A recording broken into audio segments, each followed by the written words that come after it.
I'm C. Reilly. We're catching up.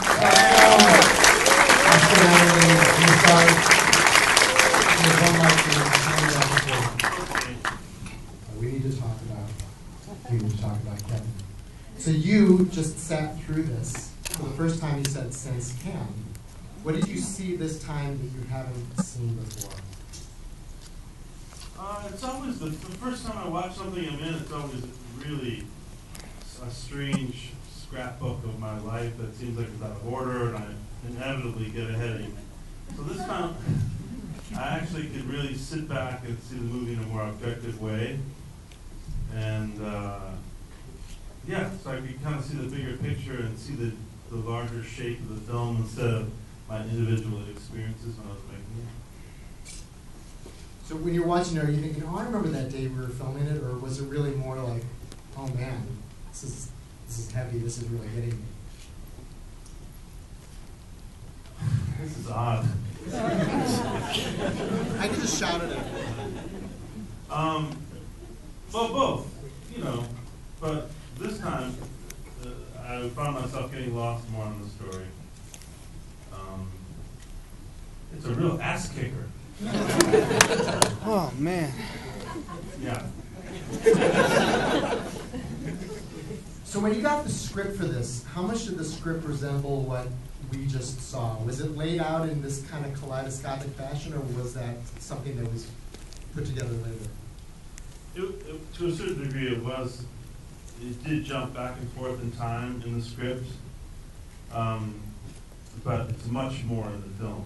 I think Lynn, when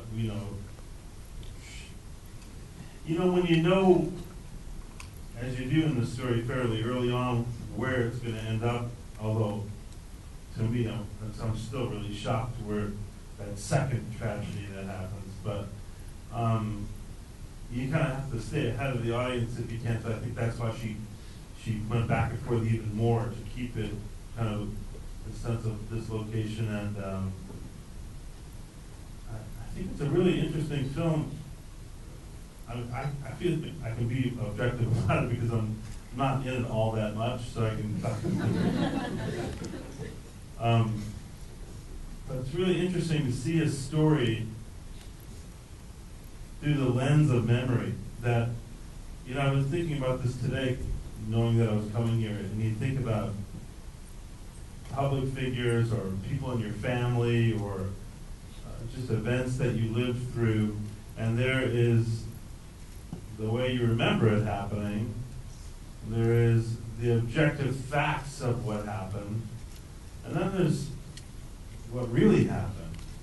And it seems like the further away you get from an event in time or a person after they pass away, the more strange and disconnected from the reality of what really happened.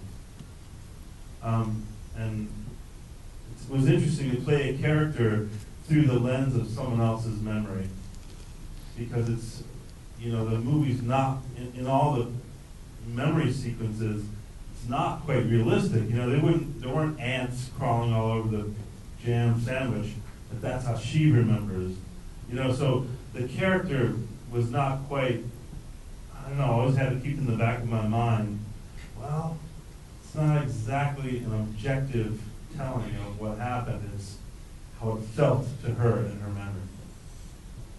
And this is based on an acclaimed book, which I have not read, but my understanding of it is that the book is in the form of letters from the wife to her husband, who learn later what's happened. And in the film, Lynn Ramsey has taken her point of view, and there's no voice. I think most filmmakers would have put a voiceover in and would have done it that way, and she does it in this completely cinematic way. I don't think there's a word of dialogue in the first 10 minutes, and it's all kind of from her perspective in a completely different way from the book. I'm wondering, did you read the book, and did that influence you at all?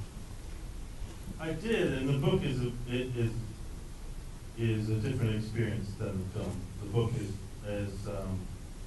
like you said, it's very much, I think almost the entire book is from the inner voice of the woman, Eva, and it's very nostalgic. Her feelings about her husband are very nostalgic.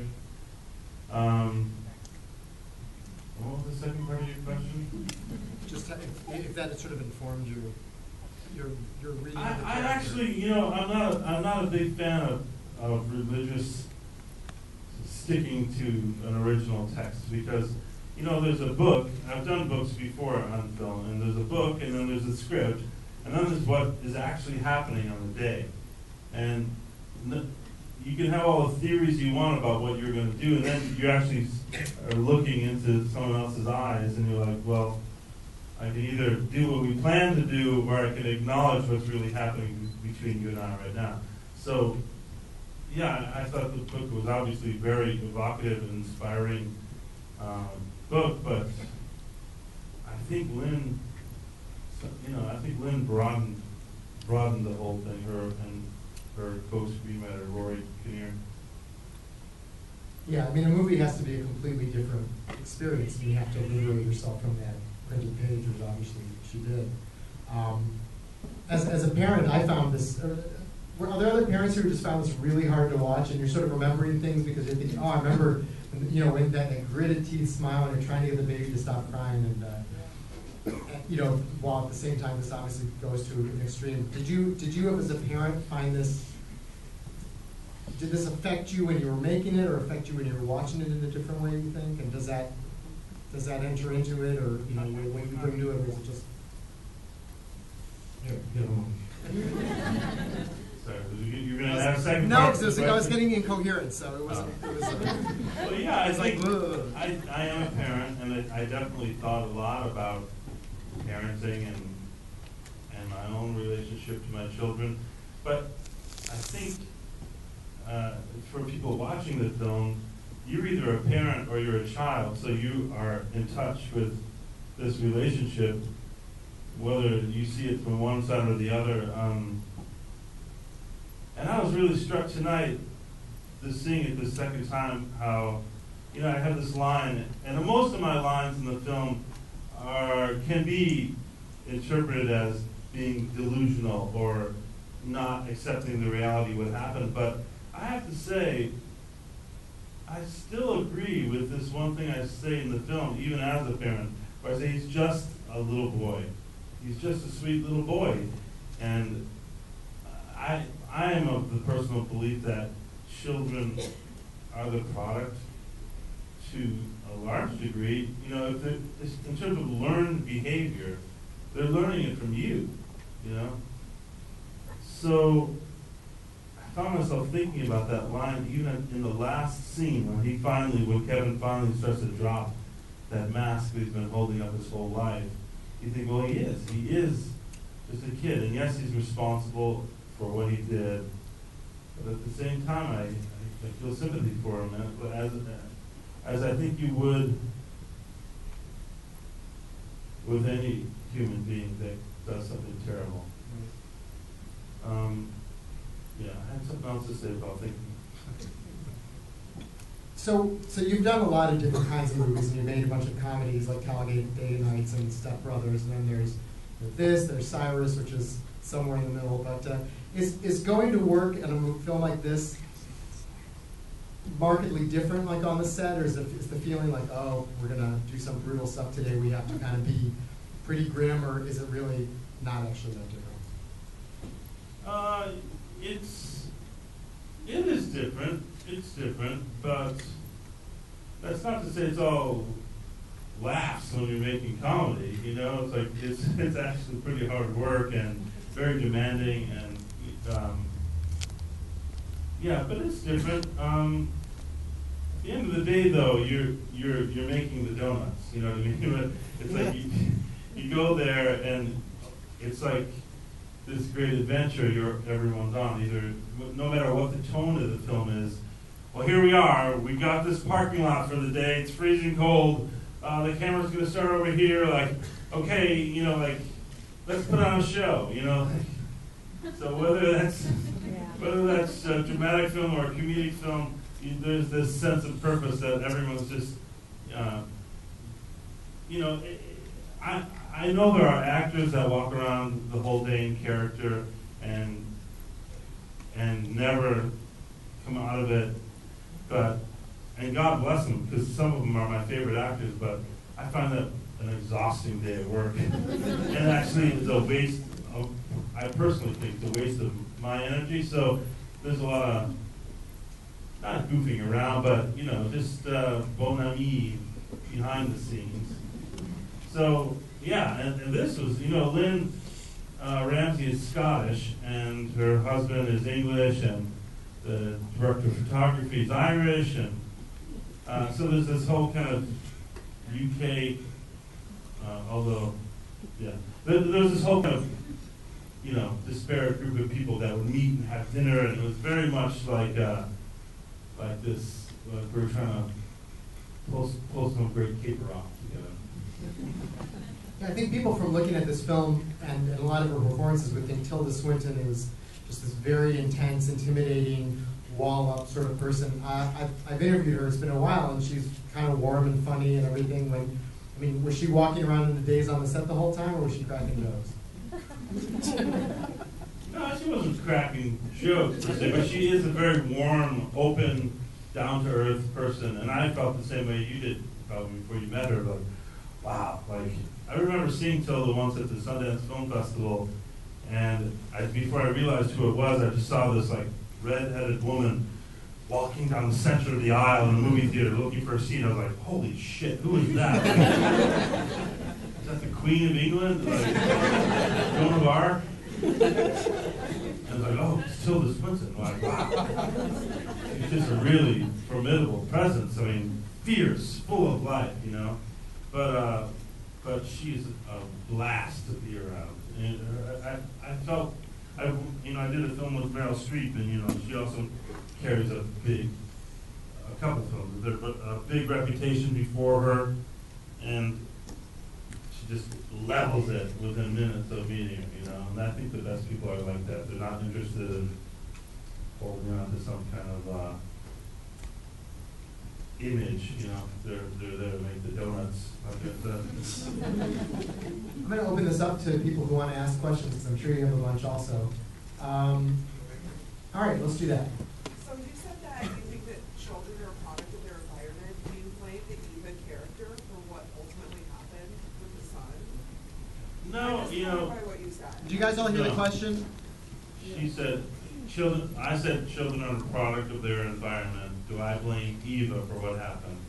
No, I think, you know, what I said was in terms of learned behavior, that parents are the primary influence on children, but anyone who has kids knows that starting at age 7, they spend the majority of their time with other people. I mean, really, think about it, like the number of hours children spend with someone other than their parents, it quickly becomes. So I think that's one of the issues that the film raises. It's sort of a chicken or the egg, in my opinion, the nurture nature thing. But well, my own personal opinion. I'm not speaking for Lynn or the film or anything. My own personal opinion is that what Eva is responsible for is the lack of a relationship with her child. Because at the beginning of that relationship, she was a fully developed person and he was a little child. So you're at a great advantage there in terms of problem solving and reaching out. And so I personally think that, yeah, I don't know, but I never had a kid like that, so. I don't know. That's why we need to talk about Kevin, I guess. That's the last time I'll make that joke.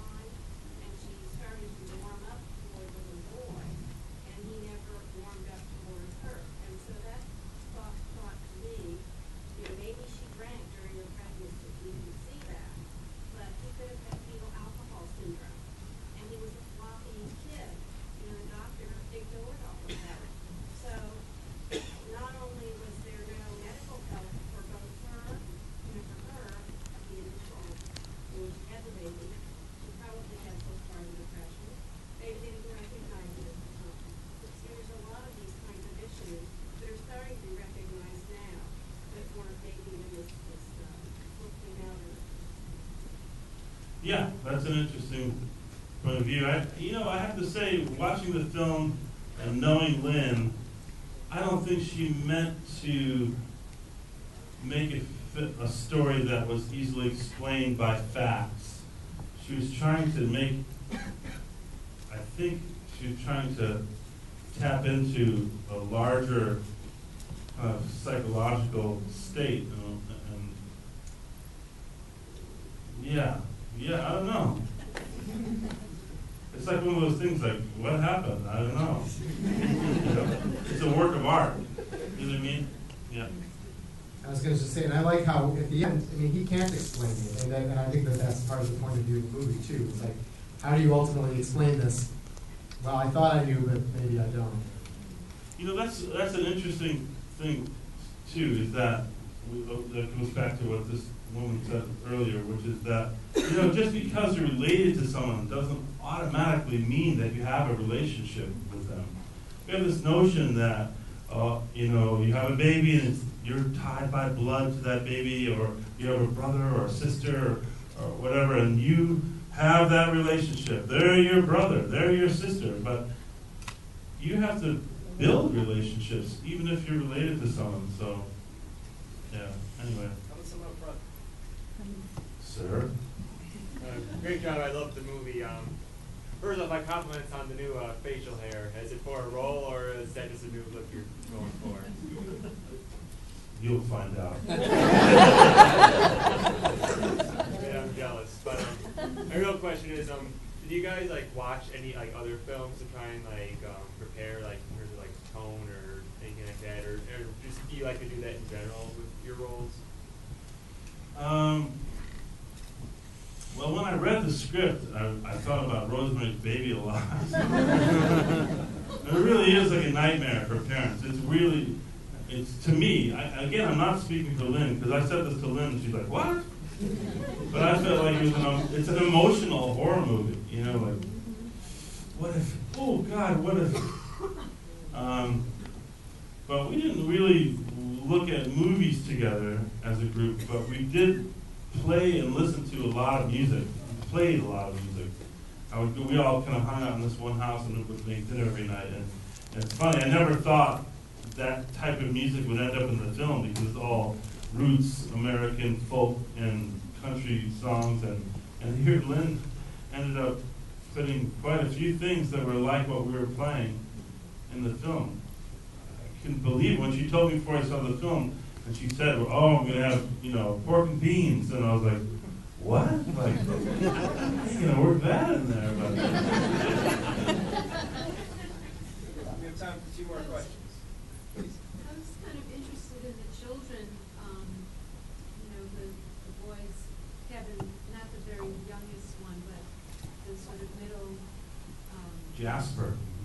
child, yeah, and how it was working with him and how he seemed to understand that child's role was amazing. He was, and you know, there were some pretty heavy moments for kids. You know, the youngest kid of this little boy, Rocky, he had a tough time because he was old enough to not be in diapers, and he was not having a diaper. But you know, ironically, he was a great kind of chaperone and friend to all the actors. Was Ezra Miller, who plays the teenage Kevin. He especially, you know, reached out to Rocky. I think he convinced Rocky to wear the diapers, actually. And then he hung out a lot with Jasper, who was the next kid up, and they worked on making the same faces. And I was noticing this time, that really, like, Jasper really nailed that gaze. Anyway, really sweet kids, and just Jasper especially, really a natural actor who, it wasn't one of those kind of, oh, the poor kid doesn't have a childhood kind of child actors. He was just this sweet little boy from New York. It's over the back. How did Lynn's direction compare to other directors you've had in the past? Is there a certain style that you prefer, or you like her so much? I was curious. Lynn's directing style. Well, you know, a lot of a director's style is dictated by the amount of money they have. And we had very little money on this. I think Lynn probably would have explored more and asked more of us if she had the luxury of time and money. But that said, she's also, you know, one of the most striking things about Lynn, I thought was, well, two things. One is her photographic eye.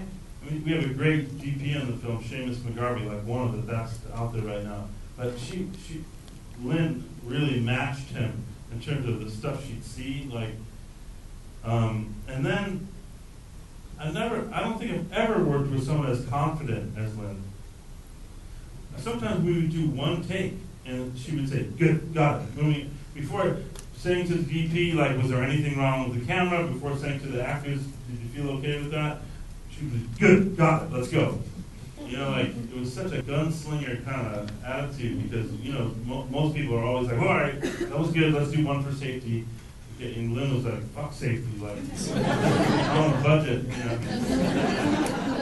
But she knew when she had it, and she knew what she was after, and that's what you look for in a director, someone who really, who has done some thinking about the situation before they get there, and someone who can really trust their instincts. Because everyone else, the whole enterprise is hanging on that person's instinct. Like, do we get it? You know, like, and if they're going, then it just causes a lot of dissension in the ranks. Mark, thank you so much. Hey, thank you. Thank you, John C. Reilly, and thank you for coming to Chicago International Film Festival.